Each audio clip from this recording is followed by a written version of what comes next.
तुम्ही हिंदुत्वाचे विचार सोडले म्हणून घरकाना घाटका झाले, घरकाना घाटका, इधर कभी नाही उधर कभी नाही. आणि म्हणून परब साहेब तुमचा इतिहास मला माहित आहे. मला बोलायला लावू नका, मला बोलायला लावू नका. मी बोलत नाही, मी कधीही कमरेच्या खाली वार करत नाही. मला सगळं माहित आहे, अंडी पिल्ली सगळी माहित आहे. कोण कुठे गेला, कशाला गेला हेही मला माहित आहे. हा एकनाथ शिंदे ज्यांनी केलं खुले आम केलं, खुले आम.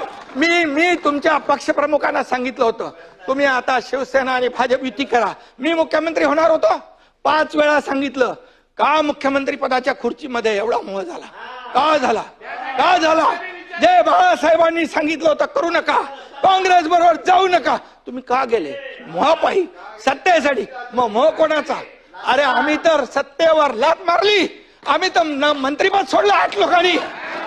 तुम्ही सोडणार का मंत्रीपद?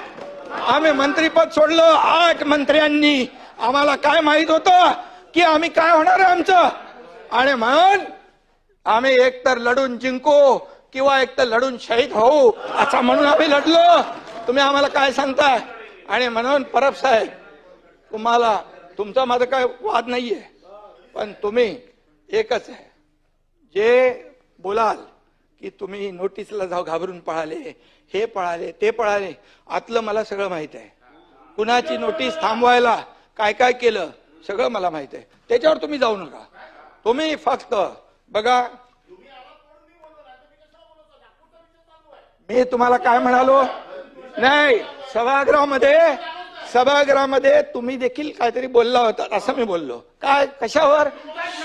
छळ छळ छळ छळ झाला. तर तुम्ही इथं बोलले होते ना, बसून बोलू नका.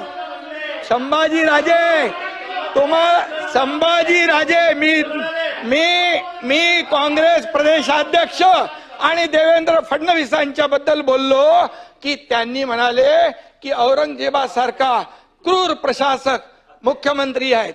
मी त्याच्यावर सुरू केलं ते म्हणजे मी बोललो त्यांचे काय डोळे काढले, त्यांची काय जीभ छाटली, त्यांची काय नख उपटली, त्यांची काय कातडी सोडली.